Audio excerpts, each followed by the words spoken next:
Olha só o que se diz. É uma parábola em Mateus 21, do verso 33 ao verso 46. Mateus 21, do verso 33 ao 46. Diz assim: atentai noutra parábola, porque Jesus tinha contado uma antes. É aquela parábola dos dois irmãos. Que o pai chegava para um e dizia: filho, você podia ajudar na vinha, ajudar no campo aqui, na nossa fazenda? Aí o filho dizia: claro, meu pai amado, certamente lá estarei, aleluia, é um grande privilégio, né? E o pai ia para lá, ó, e ficava esperando esse filho, que só chamava ele de paizinho, amado, querido. Parecia até aquele personagem, acho que era da escolinha, do professor Raimundo, um cara que toda vez que aparecia fazia um discurso, né? Amado mestre, não tinha um negócio desse assim? Querido, amantíssimo mestre. Era esse filho aqui. Claro, meu pai amado, que lá estarei, jamais faltarei. E o pai ia, esperava e o cara não aparecia. E tinha um outro filho, meio mal-humorado, sabe? Chato. O pai chegava para ele e dizia: meu filho, será que você podia ajudar hoje na fazenda, lá no campo, plantio, uma força da família, mais? Dá para você ir? Aí o garoto dizia: claro que não, que absurdo, cheio de peão aí para trabalhar, porque que eu que sou teu filho tenho que ir para lá, tenho mais o que fazer, isso não é minha vocação, não fui chamado para isso, não quero não. Aí o pai ia embora triste, enquanto ele estava lá, de um lado alegre, esperando que chegasse o filho que dizia: amado pai, claro que irei. Ele ainda naquela ilusão de que aquele filho viria consolá-lo. Depois de um tempo de espera, o que era todo cheio de positividades não aparecia. Ele olhava ao longe e vinha andando. O que dissera que não iria de modo algum e que não tinha nada a ver com aquilo, foi o único que se apresentou. Aí Jesus disse para eles: vocês entenderam? Aí eles ficaram, aqueles imediatos de Jesus, os que estavam, os contemporâneos dele no primeiro século. E Jesus disse: olha, João Batista veio e pregou a palavra. E vocês, que são os caras hiperreligiosos, que dizem sim para Deus, supostamente, não apareceram. Nenhum de vocês apareceu.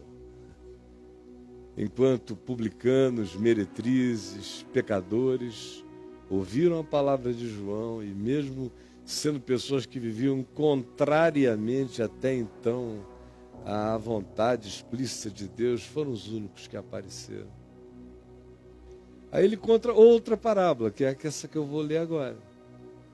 Olha de onde ele está vindo, para onde ele está indo. Certo? Está todo mundo aqui? Então ele está vindo daí, desse princípio. Ele está vindo dessa descrição humana. Uma descrição presente aqui. Dessa parábola que eu acabei de narrar. Presente na casa da gente. Qual é o pai aqui que não tem filho assim, ou mãe? Tem aqueles filhos malandros. Você pede, eles vão sempre dizendo: claro, paizinho, conta comigo. O maior prazer. E espere. Espere para sempre.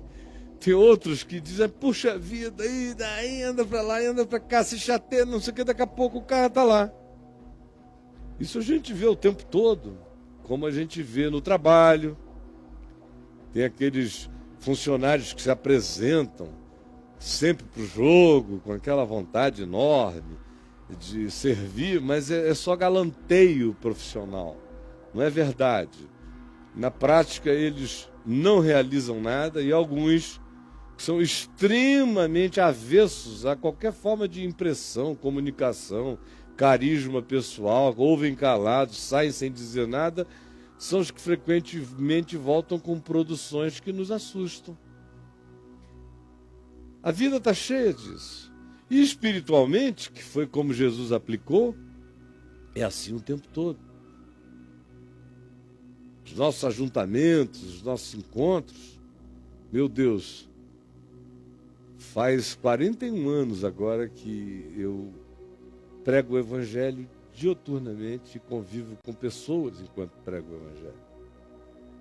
E durante todo esse período vocês não têm ideia do fato de que, em geral, as pessoas que chegam mais impactantemente auto-oferecidas, dizendo, meu Deus, era isso, encontrei, não saio mais daqui, aleluia. Eu sei que dentro de mais 2, 3 meses eu não vejo aquela pessoa. São terrenos rasos, de alegria rápida, de pouca duração. Há outros que chegam e parece que ficam te estudando, meses, até anos, e ficam para sempre. Para sempre. Então, aqui, nos nossos convívios espirituais, está cheio de gente assim, de reações desse tipo. Tendo isso em mente, ouçam o que Jesus fala nessa outra parábola. Atentai noutra história, disse ele. Havia um homem, dono de casa, que plantou uma vinha, cercou-a de cerca, de sebe, construiu nela um lagar para fazer vinho, edificou-lhe uma torre, silo, para estocar, guardar, e arrendou-a a uns lavradores. Em outras palavras, Jesus disse, olha, estava tudo pronto, toda a infra necessária para uma produção que vá do plantio da uva ao fazimento do vinho, era um processo completo que foi entregue nas mãos deles. E ele arrendou para esses indivíduos que disseram, esses lavradores que disseram que queriam cuidar daquele empreendimento. Ao tempo da colheita, primeiro ano, quando ele que fez esse acordo, diz aqui o texto, depois se ausentou do país, ao final do primeiro ano, para receber os frutos da primeira colheita, ele enviou os seus servos àqueles lavradores para receber os frutos que lhe tocavam, a parte dele no arrendamento. E os lavradores, arrendatários, agarrando os servos desse homem, espancaram a eles, a um, mataram a outro e a outro ainda apedrejaram. A notícia veio e ele enviou ainda outros servos, em maior número agora. Não mais 3 ou 4, mas um número bem maior. E todos eles foram tratados do mesmo modo. E por último, enviou-lhes o seu próprio filho, dizendo, a meu filho respeitarão. Mas os lavradores, vendo o filho, disseram entre si, olha, esse aí é o herdeiro, é o dono de tudo. Vamos e matemo-lo. E tornemo-nos os donos desse negócio. Jesus aqui prossegue dizendo, e agarrando-o, lançaram-no fora da vinha e o mataram. E era uma alusão à história toda de Israel. Jesus, nessa parábola aqui, conta milhares de anos de uma história linear de relação de Deus com Israel que queria ser, que disse, nós queremos ser a tua vinha. Nós queremos ser esse povo de propriedade exclusiva de Deus. Nós queremos. E o que Jesus diz foi: vocês receberam confiança. Receberam confiança. Como se o próprio Deus tivesse se ausentado do país, dizendo: olha, vocês vão fazer. A consciência e a responsabilidade que eu espero de vocês é que vocês sejam eu no trato com a vinha. Vocês sejam eu. Vocês alugaram, arrendaram, mas eu quero que vocês tratem como se vocês fossem eu. É um princípio espiritual que eu tento aplicar a tudo. Por exemplo, a gente mora aqui numa casa que não é nossa, é alugada, é arrendada, essa vinha. E quando eu vim para cá, ela era infinitamente inferior ao que ela é hoje. Porque eu tento tratar como se eu fosse o dono. É onde eu moro, eu quero me sentir bem. E quero que todas as vezes que a pessoa dona vem aqui, fique como ela fica. Entusiasmada, filma e manda para os parentes. De tão feliz com a vinha. Porque a vontade de Deus é essa. Se eu recebo dons, graças, é para que eu seja filho de Deus, eu seja representante dessa graça, eu seja expressão desse Espírito. Eu cuide de tudo e de todos na mesma perspectiva, como se Ele mesmo estivesse fazendo. Ora, mas eles agiram diferente. Jesus conta a história de Israel dizendo: olha, Deus mandou primeiro profetas, em número menor. Depois foi mandando em número cada vez maior, e vocês mataram todos. Por último, ele disse: eu vou mandar meu filho. Ao meu filho entenderão, ao meu filho ouvirão, ao meu filho compreenderão, ao meu filho respeitarão.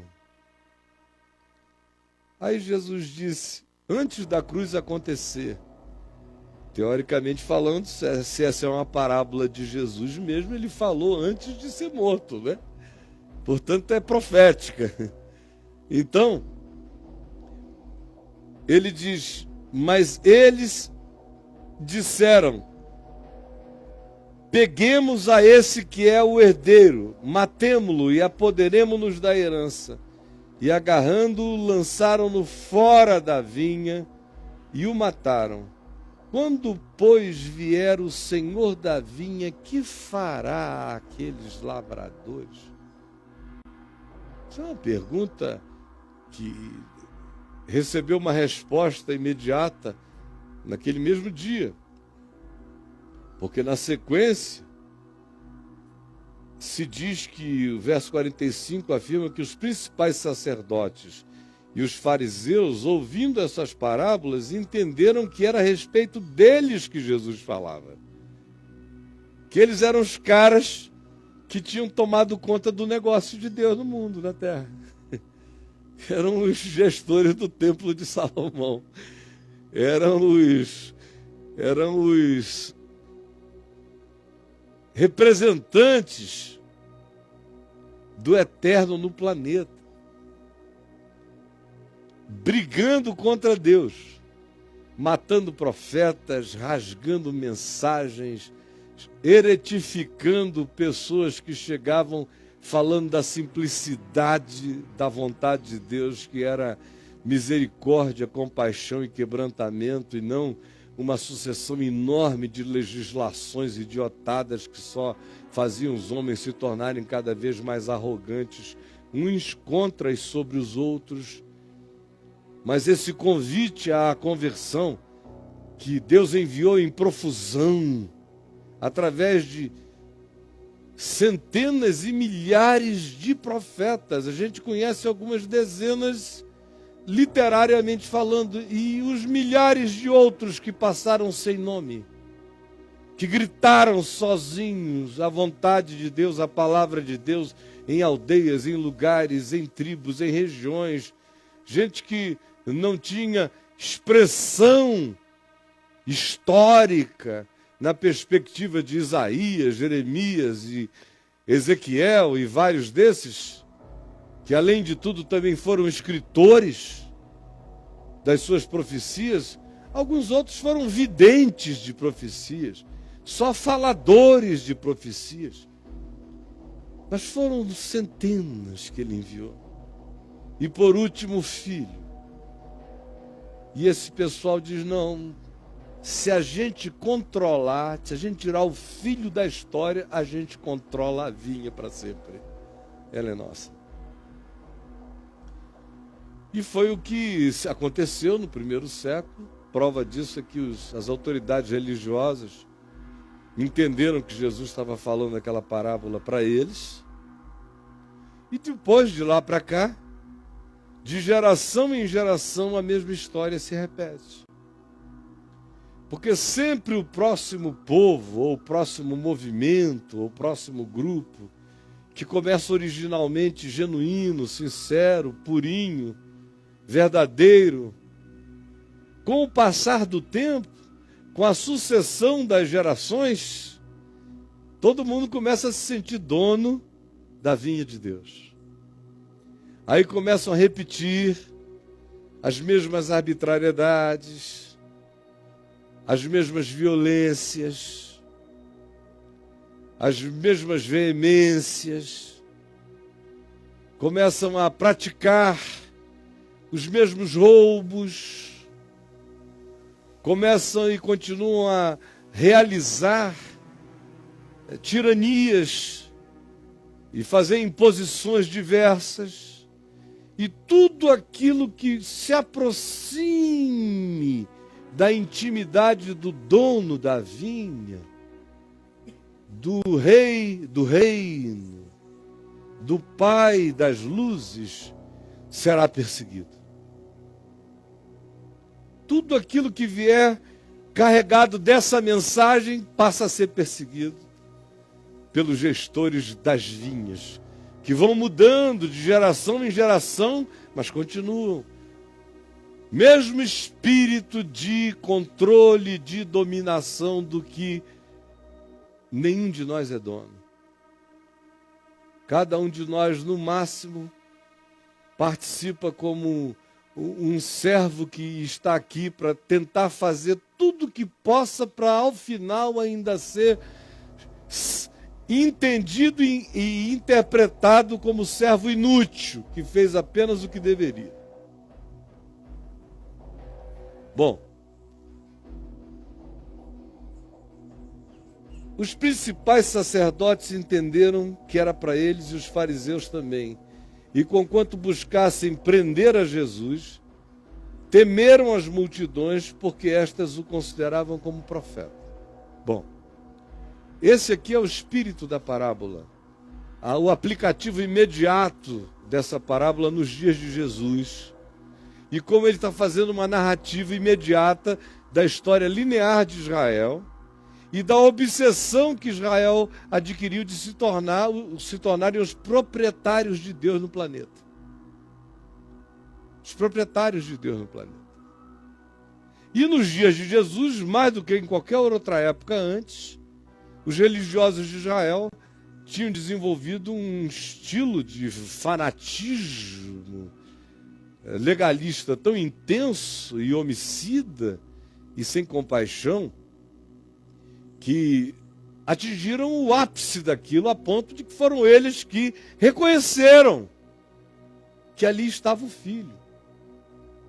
Não foi o que a gente veio a saber em João, no capítulo 11 e 12, os capítulos 11 e 12, depois da ressurreição de Lázaro, quando os líderes da vinha disseram, agora ele fez um sinal que não dá mais para negar. Ele ressuscitou um cara que estava podre, morto há 4 dias, cheirando mal. E o sujeito saiu de lá vivo e vai ter um jantar hoje à noite com esse cara à mesa, cheirando bem, sentado ao lado de Jesus, que só disse, Lázaro, vem para fora, e Lázaro veio. Se nós não fizermos nada, o mundo inteiro irá segui-lo. E depois virão os romanos, tomarão o nosso lugar, darão a outros. Então matemo-lo para apoderarmos-nos da herança. Foi literalmente o que fizeram. Aí a gente diz, poxa, mas como esses judeus eram maus. Todo mundo fica logo nazista, ariano. Ai, como esses judeus eram maus, ficam antissemitistas, ficam tudo na mesma hora. O judeu sou eu, cara. O judeu é você. Isso aqui está repetindo hoje, para todo lado, em toda a terra. Em toda a terra. Por que vocês estão reunidos aqui num jardim comigo, sem os confortos de um templo ar-condicionado e um monte de coisas? Porque vocês estão cansados. Assim como ali também tem milhares, 60 mil para o lado de lá, com a gente aqui sentado agora. Por que estão lá? Porque estão cansados. Estão preferindo ir para um jardim, para uma esquina sincera, do que habitarem as tendas da perversidade. Porque se cansaram dos gestores, dos proprietários de Deus, dos donos do reino, dos representantes oficiais, dos arrecadadores, dos abençoadores e dos amaldiçoadores, daqueles que dizem que Deus se colocou sob a sujeição das suas ordens e palavras. E que vão matando tudo. Matam profetas, matam servos, matam o evangelho. Por isso é que o próprio Novo Testamento fala de crucificar o Filho de Deus a segunda vez. Lembram dessa expressão aqui em Hebreus? É uma das mais fortes do Novo Testamento. Calcaram, puseram o pé sobre o sangue da aliança. Sangue da cruz. O cara passa por cima e ainda esparrama assim, joga para lá e para cá. E crucificaram outra vez para si mesmos o Filho de Deus. Recompuseram a cena e mataram de novo, e matam de novo, e matam todo dia.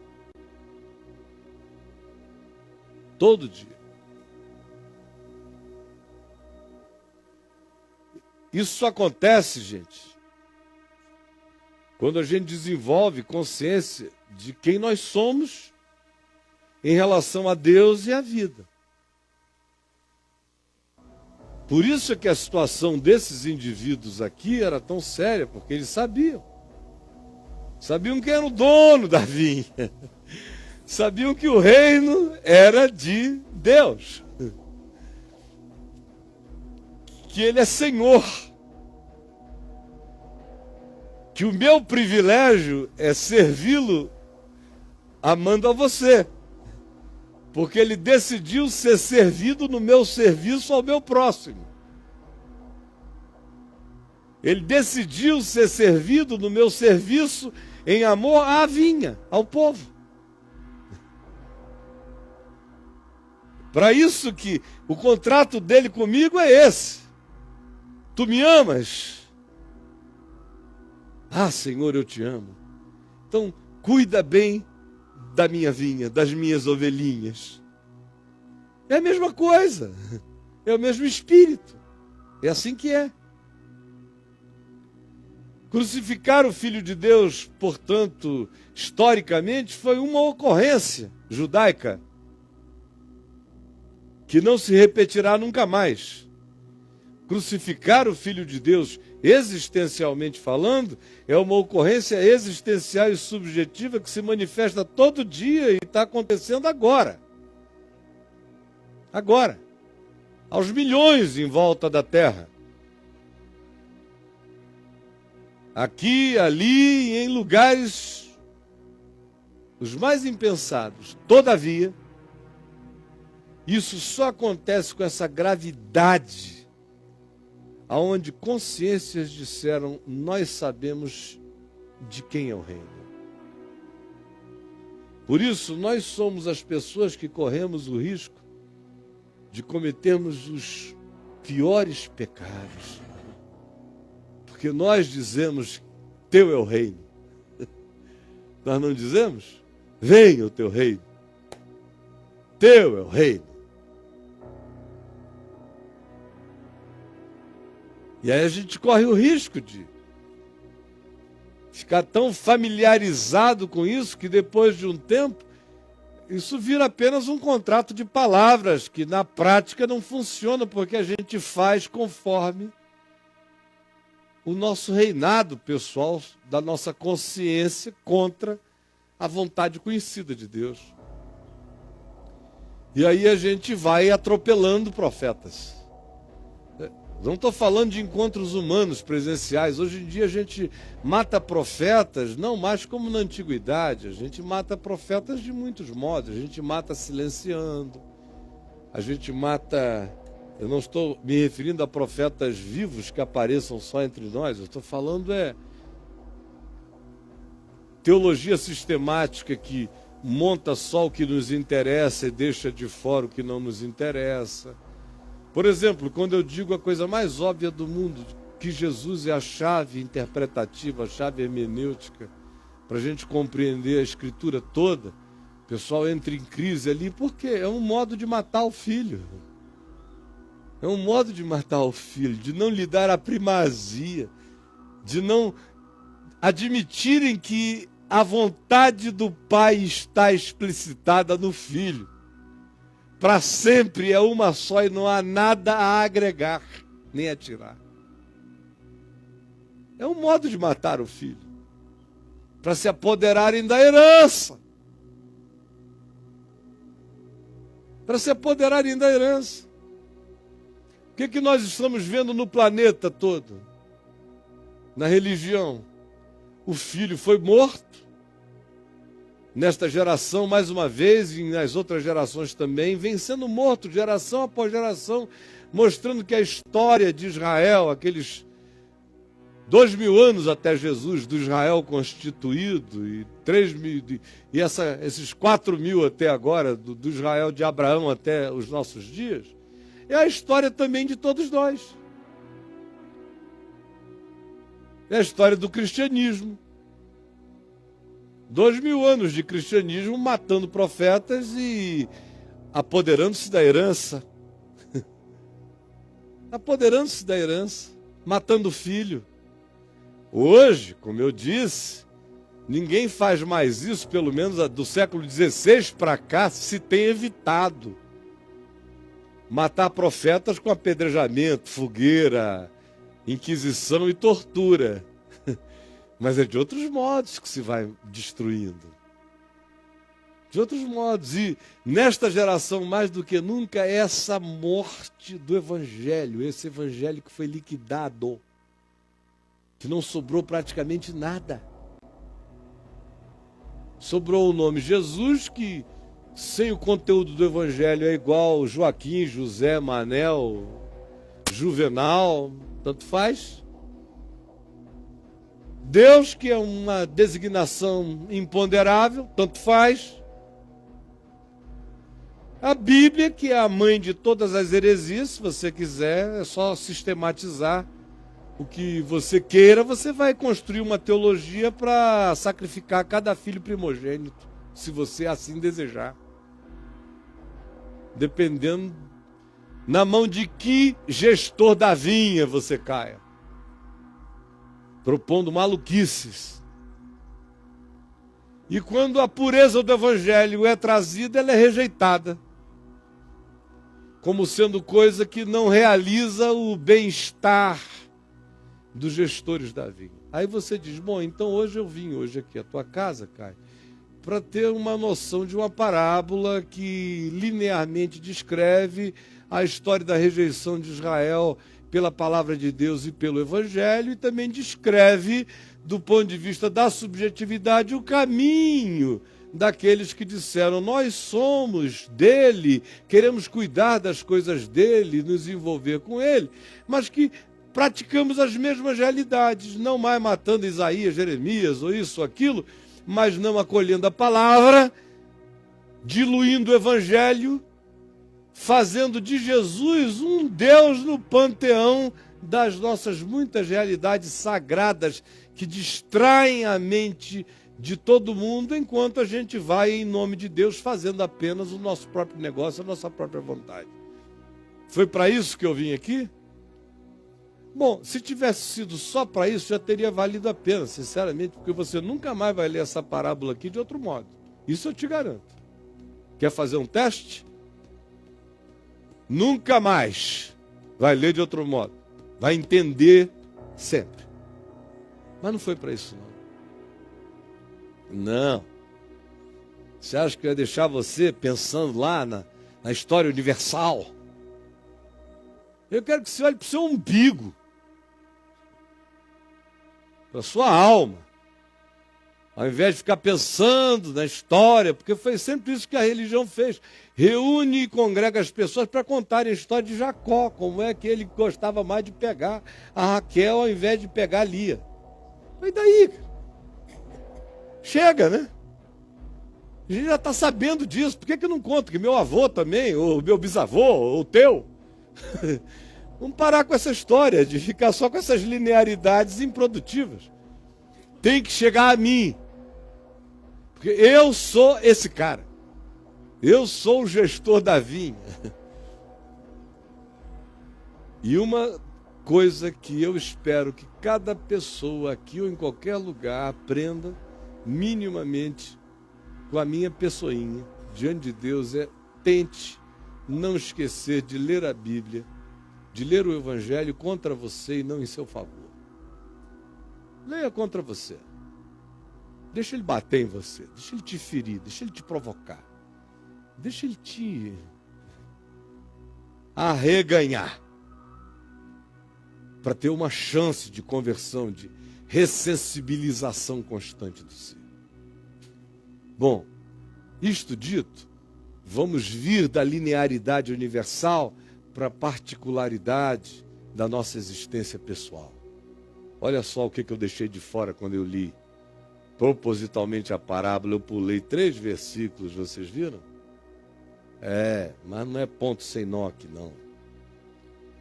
Olha a pergunta: quando, pois, vier o Senhor da vinha, que fará aqueles lavradores?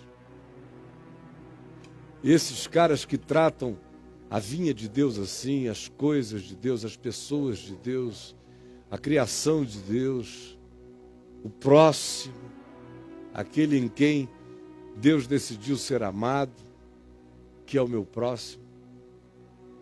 Que fará o Senhor do reino quando voltar?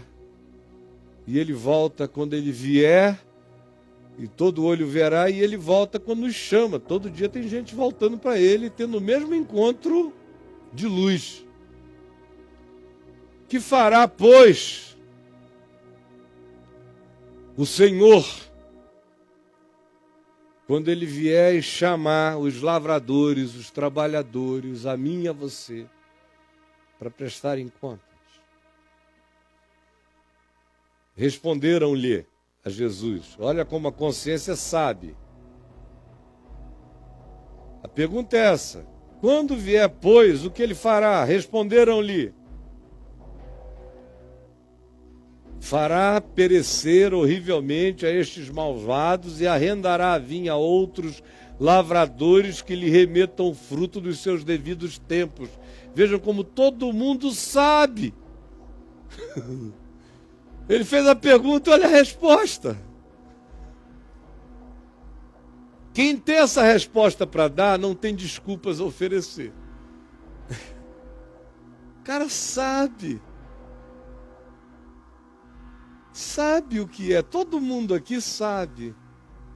Tem ninguém aqui. Você fica tentando se enganar, dizendo: eu queria saber mais de Deus. Conversa fiada, cara. Todo mundo aqui sabe. Todo mundo sabe que Deus é amor, que Deus ama quem ama, que quem é de Deus ama o próximo, é justo, é compassivo, é misericordioso, é bondoso, procura fazer a outro o que quer que o outro faça a ele. Todo mundo sabe que essa é toda a lei e os profetas. Jesus disse: olha, acabaram-se os cursos de teologia, deixa eu resumir, é só isso mesmo. O resto você vai pagar se quiser para ser enganado. Porque o que concerne a Deus é só isso. O que diz respeito ao teu Pai eterno, ao Senhor da vinha, é isto. Todo mundo sabe que quem usurpa a criação vai prestar contas. Todo mundo sabe que quem manipula o próximo, a vinha, vai prestar contas. Todo mundo sabe que, seja em nome de Deus ou em seu próprio nome, mas qualquer que seja a exacerbação de maldade, de poder da nossa parte para com o próximo, a gente vai voltar para prestar contas. E a gente sabe também que não dá para ficar vivendo assim para sempre e contarmos com anuências divinas. Eles mesmos disseram, ele virá e ele vai tirar daqueles e vai arrendar outros. Todo mundo sabe. E não há nada de perverso na severidade do dono da vinha aqui. É o que qualquer um justo faria. Todo mundo sabe. Então nenhum de nós tem desculpas. Por isso é que isso deixa de ser uma questão de judeus e deixa de ser uma questão agora de crucificação do Filho de Deus, do curso da história do cristianismo e das religiões que dizem nós somos o povo do Senhor, e passa a ser também e sobretudo uma questão minha e sua. Olha só o que prossegue dizendo. Eles responderam isso. Perguntou-lhes Jesus: escuta, nunca lestes nas Escrituras? A pedra, aí ele cita Isaías, a pedra que os construtores rejeitaram, essa veio a ser a principal pedra angular. Isto procede do Senhor e é maravilhoso aos nossos olhos. Portanto vos digo que o reino de Deus vos será tirado e será entregue a um povo que lhe produza os respectivos frutos. Todo que cair sobre e contra esta pedra ficará em pedaços, e aquele sobre quem ela cair ficará reduzido a pó. Dito pelas próprias palavras deles, o que fará o Senhor quando vier e encontrar esses gestores homicidas da vinha? Eles responderam, porque todo mundo sabe. Aí Jesus disse, olha, vocês nunca leram na Escritura que ia ser assim? É isso que ele está dizendo. Vocês nunca leram que iria ser assim? Então não fiquem surpresos. Fiquem surpresos é que vocês sejam os cumpridores disto. Que vocês sejam os realizadores dessa profecia. Essa deve ser a surpresa de vocês.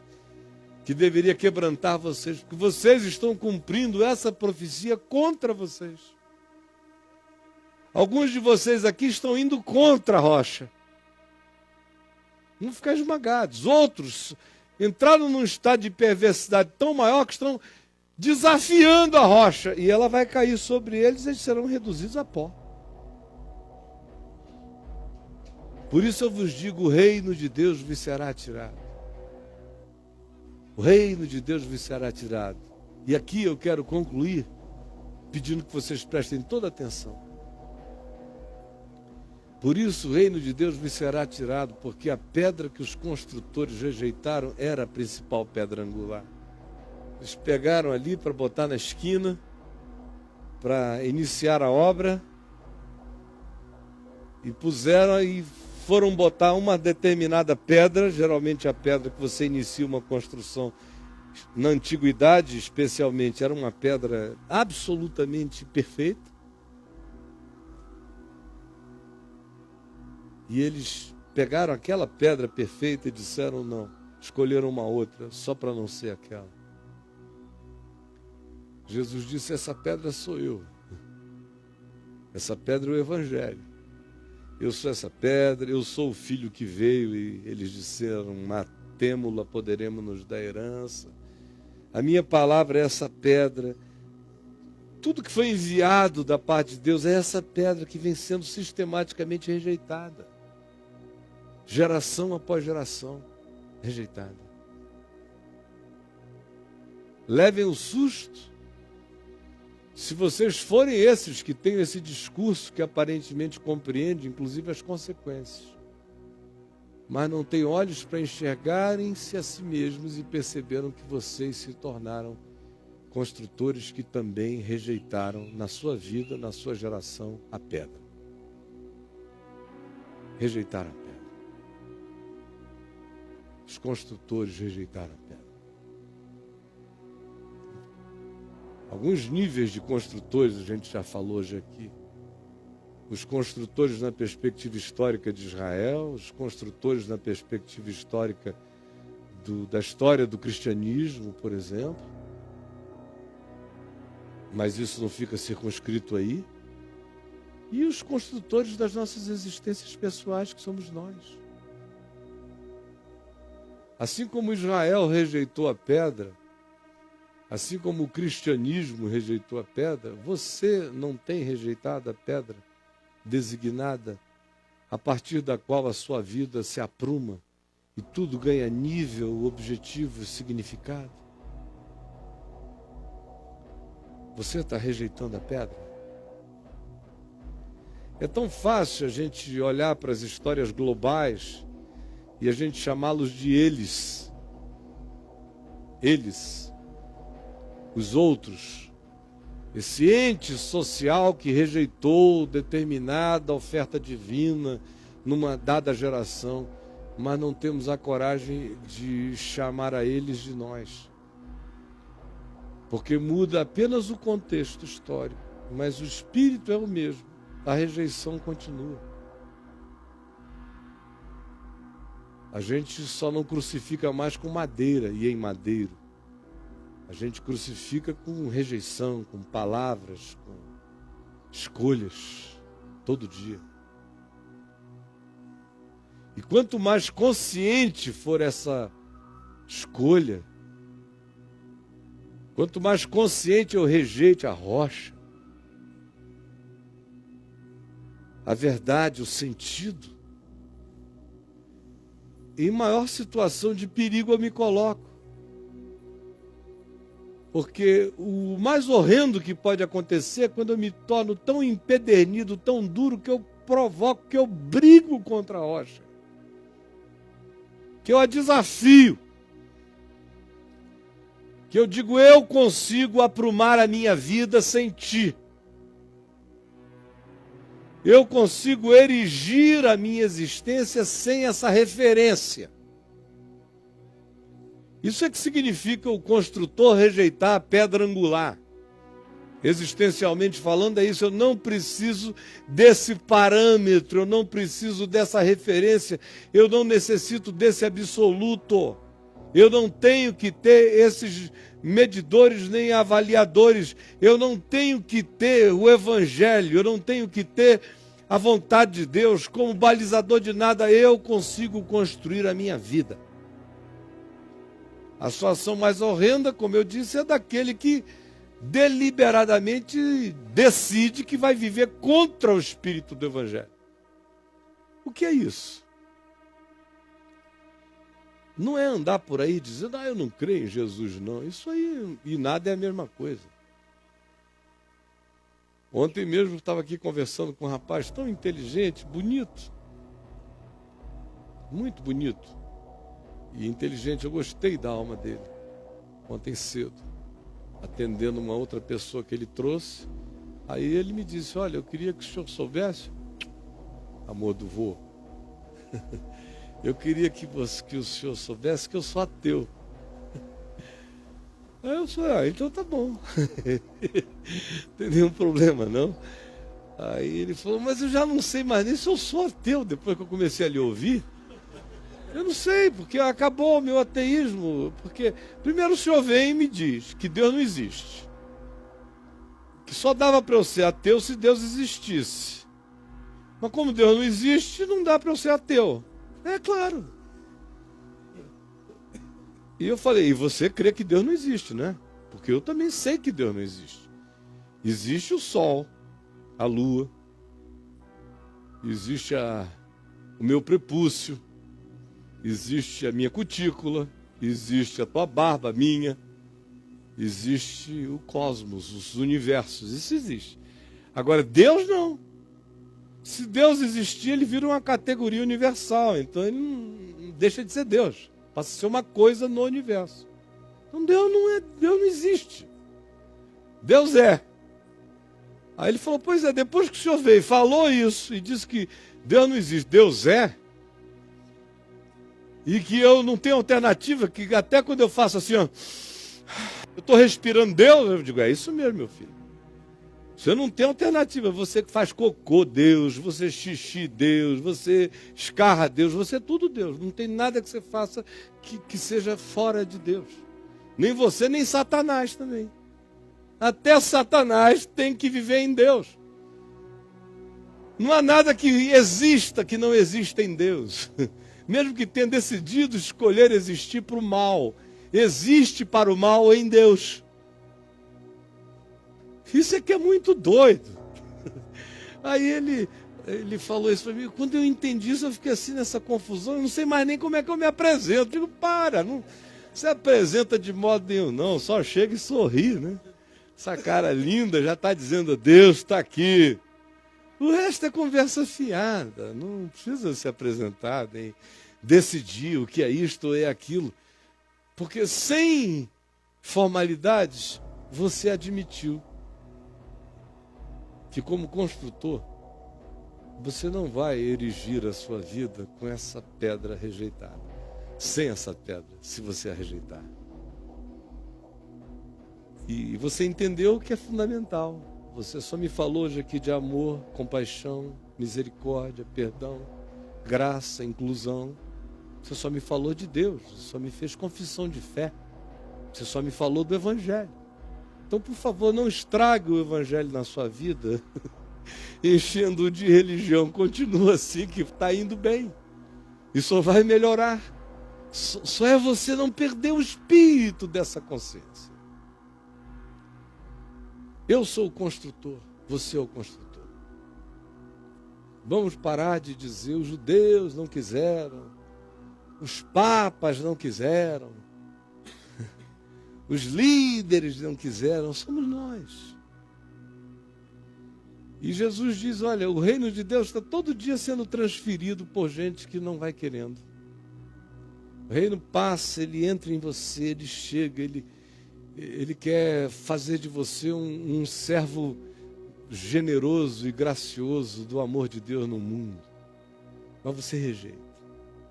Aí você escolhe, ao invés de perdoar, se ressentir, ao invés de acolher, antipatizar, ao invés de se aproximar e fazer a paz, se antagonizar, ao invés de facilitar, dificultar. Aí você vai fazendo escolhas. Porque a pedra é uma, a pedra é clara, a pedra diz, Deus é amor. A pedra diz, perdoe até 70 vezes 7 num dia. A pedra diz, ame o seu inimigo, ore pelo que persegue a você.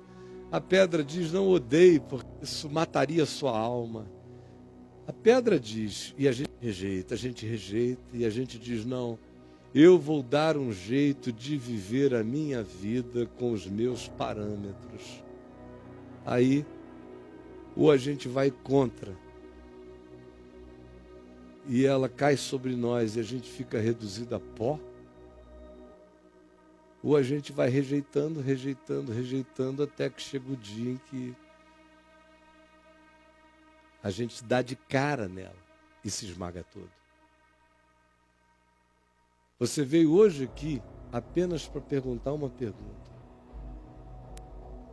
Que tipo de construtor tenho sido eu? Eu sou um dos construtores que rejeita a pedra, não porque eu diga não creio em Jesus, mas porque eu não faça do Evangelho a referência do meu pensar, do meu sentir, do meu interpretar, das minhas decisões, das minhas escolhas, ou porque eu acho que, apesar de conhecer o Evangelho, eu tenho acréscimos particulares a fazer à minha vida, ao invés de me submeter inteiramente a ele. Por isso eu lhe pergunto, que tipo de construtor você é? A sua vida é essa construção. Ela não é menos importante do que a construção linear da história de Israel. Ela é a sua vida, é uma vida eterna, perene, divina, no que carrega, na consciência que tem. Você é divino. Sois deuses, é o que diz a Escritura. Aqueles aos quais a palavra de Deus é dirigida, se diz, sois deuses.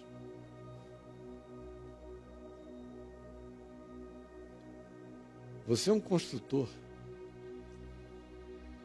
Você pode tentar construir, a decisão é sua. Rejeitar a referência da felicidade, da harmonia, da paz e fazer as suas escolhas.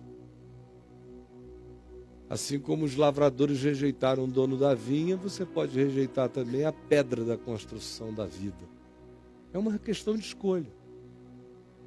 Não é de saber ou não saber, é de, em sabendo, se curvar ao que se admite como verdade ou não. Me responda só essa pergunta. Que construtor sou eu? E na construção da minha vida, onde Jesus entrou ou entra ou está? Tem gente que quer que Jesus entre apenas como aquela pedra final. Eu me esqueci agora do nome daquela pedra romana que os construtores romanos colocavam na hora de fazer o arco. A última pedra, que ela vem em cunha, ela é assim, é a última que se coloca ali. Eles criavam todo o arcabouço de madeira, empilhavam as pedras e enfiavam a última. É a que espremia as outras para o lado em cunha. Aí o arco inteiro se firmava. Tem gente que quer que Jesus seja só esse negócio do final lá. Depois que eu fizer do meu jeito, tenta entrar aqui. Mas o Evangelho diz não. Construtor da tua alma, construtor da tua vida, construtor da tua família, construtor de muitos mundos. Eu te pergunto, a pedra maravilhosa foi acolhida ou foi rejeitada? E aonde ela foi posta? Ou aonde tu estás tentando enfiá-la? Ela é a pedra de esquina? Ela é a base, o começo de tudo? Ela é o ponto de partida? Ela é o ponto de referência? Ela é o ponto de vista? Ela é o ponto de chegada, porque se chegará exatamente de onde se partiu, tendo-a como referência? Ou ela é apenas um adereço que você, como um construtor malvado existencialmente, tenta enfiar aonde você acha que caiba, se couber? Porque se não houver interesse, você pode até vir a rejeitar e dizer não quero não. Leve essa pergunta para casa, você aqui, os que estão me vendo pela VMV TV, levem e façam essa pergunta a si mesmos agora.